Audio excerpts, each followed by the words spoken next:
Habari zenu.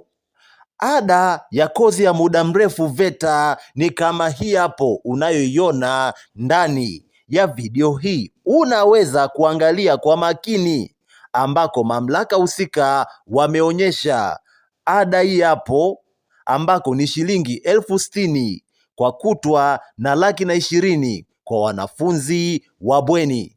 Sasa ili uone kozi za muda mrefu unaweza ukaingia, nenda Google search orodha ya kozi za muda mrefu VETA, download PDF hiyo. Unaweza ukaona kozi kama welding, ufundi bomba, ufundi umeme, ufundi AC, ushonaji pamoja na kozi nyinginezo. Kwa hiyo ni wewe sasa kufanya utafiti kupitia mitandao ya kijamii, kupitia nakala mbalimbali ambazo zimeandaliwa na mamlaka husika.